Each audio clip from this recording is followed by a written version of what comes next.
যেহেতু কোরআনে কারিমের সূরা রদের আয়াতে আল্লাহ জানিয়েছেন যে যতক্ষণ তোমরা নিজেদেরকে না পাল্টাবে আমি আল্লাহ নিজে পাল্টিয়ে দেব না। সুতরাং আমাদের চেষ্টা করা লাগবে, আল্লাহ নিজে আমাদেরকে পাল্টিয়ে দেবে। চেষ্টা করার মালিক কে? অবশ্য আল্লাহ। আল্লাহ চেষ্টা করবে, আপনি কি ঘাস কাটবেন? সফলতা দেওয়ার মালিক কে বলেন তো? ওয়ালা তাহিনু ওয়ালা তাহজানু ওয়া আনতুমুল আলাউনা ইন কুনতুম মুমিনিন। কোনো চিন্তা নেই, কোনো ভয় নেই। পৃথিবীতে বিপদ যত বড় হোক, ঈমান জাতের ভেতরে আছে, এদের ভয়ও নেই, চিন্তাও নেই, চিন্তার রেখাও এদের কাছে আসে না। তার বাস্তব প্রমাণ ডাক্তার শফিকুর রহমান, জ্বলন্ত দৃষ্টান্ত এই লোকটা।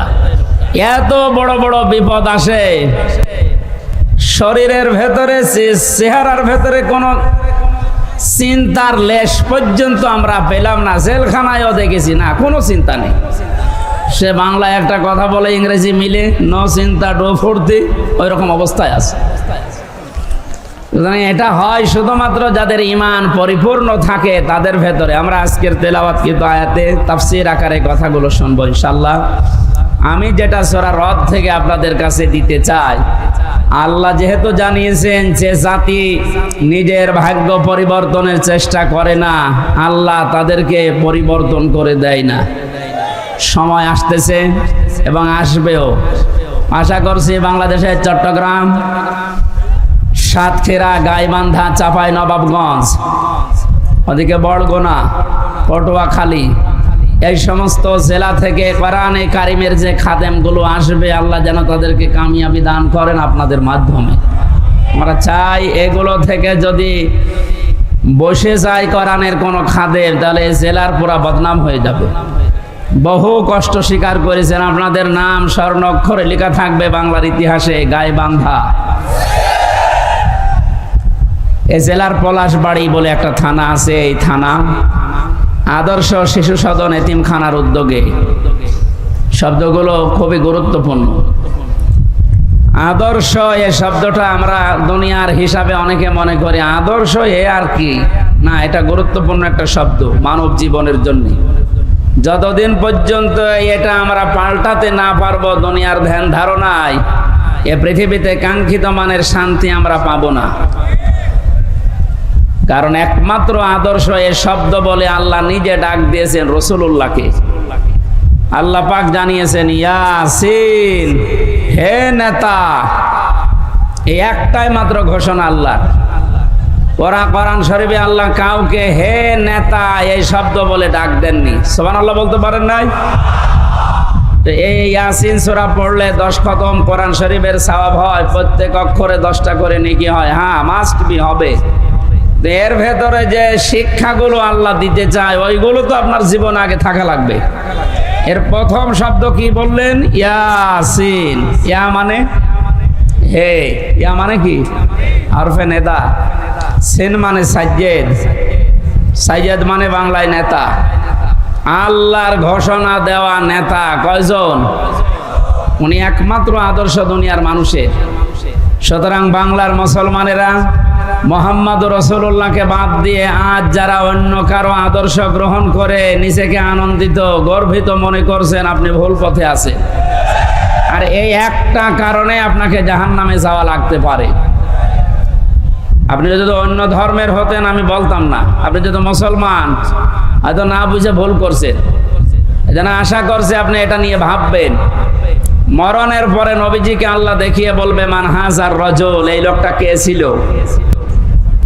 আপনি যদি বলেন হাজা নাবিয়্যুনা মুহাম্মাদুর রাসূলুল্লাহ সাল্লাল্লাহু আলাইহি সাল্লাম, ইনি আমাদের নবী মুহাম্মাদুর রাসূলুল্লাহ, এই কথা বলার পরেই কিন্তু ফেরেশতারা জিজ্ঞাসা করবে, জীবনে প্রতিটি ক্ষেত্রে লোকটার আদর্শ মেনে চলেছো? এবার আমার মনে হয় যে মানুষগুলো বিভিন্ন সময় স্লোগান দিয়েছে, আমার নেতা, তোমার নেতা, অমুকের নাম দিয়েছে, মুহাম্মদুর রাসূলুল্লাহর নাম দেয়নি, ওই মানুষগুলো মাস্ট বি ধরা খাবে। আমরাও ধরা খেতে চাই, বলেন? এরপরেও যদি কারো মনের পরিবর্তন না হয়, সে যেন বিশ্বাস করে তার বিবেকের উপরে কুকুরে প্রসাব করেছে। ও বলছে ঠিক। এখন যদি বাড়িতে যাই, এই যে যেখানে বসে আছে এনে যদি বাড়িতে সালাম দেওয়ার পরে ওনার স্ত্রী ওনারে গালি দেয় কুকুরের বাচ্চা বলে, না ভালো লাগবে? বলেন, রাগ হবে না? উনি যদি জ্ঞানী মানুষ হয়, চিন্তা করবে আমার তো শিক্ষিতা বউ, এত ভদ্র ঘরের সন্তান, আমার গালি দেয় কেন? অবশ্যই এর জিনে ধরেছে। কিসে? জিন অথবা পরিতে ধরেছে, নাই তো আমার গালি দেওয়ার কথা না, স্বাভাবিক নেই। আপনি যদি কোরআনে কারিমের অথেন্টিক কথাটা শোনার পরে আপনার যদি বিশ্বাস দরবেশ বাবার মতো হইতো, তাহলে আপনাকে আমি বলতাম না। ও দরবেশ কোরআন হাতে নিয়ে বলেছিল এর ভেতরে সমস্যা আছে, এই কারণেই তো দাড়ি কেটে ফেলিস। আল্লাহকে অপমান করিয়েছে শুধু কোরআনে কারিমে, মানে সন্দেহ আছে এর ভেতরে এই কথা বলার কারণেই। যে লোকটা এই কথা বলতে পারে তার ঈমান বলে কিছু থাকার কথা। আল্লাহ বলেন যালিকাল কিতাবু লা রাইবা ফি, এর ভেতরে কোনো ভুল নেই, সন্দেহ নেই, সন্দেহের অবকাশও নেই। আর ওটা হাতে নিয়ে বলেছে এর ভেতরে সমস্যা আছে, তবে মেজর না। বলেন নাউজুবিল্লাহ। আমার ভাইরা, খুব অল্প সময় কথা বলবে গরমে, কিন্তু কথাগুলো আপনাকে নিয়ে যাওয়া লাগবে। ইয়াসিন বলে আল্লাহ যার নাম দিলেন তার নাম মুহাম্মদুর রাসূলুল্লাহ। সুতরাং আজকে থেকে যদি বিবেকটা কাজে লাগে, মুহাম্মদুর রাসূলুল্লাহ বাদ দিয়ে আপনি আর কাউকে নেতা আদর্শ হিসাবে মানবেন না। এ কথা দেওয়া যায় না? আলহামদুলিল্লাহ। শিশু সাধন এতিমখানার নাম দিয়েছেন। এতিম এ শব্দটার ব্যাখ্যা শুনছিলেন, এত গুরুত্বপূর্ণ বিষয় এটা। বিশ্ব নবী নিজে এতিম ছিলেন। নবীজি জানিয়েছেন কেউ যদি এতিমের মাথায় হাত বলায় যতগুলো চুল পড়বে অতগুলো সওয়াব হবে।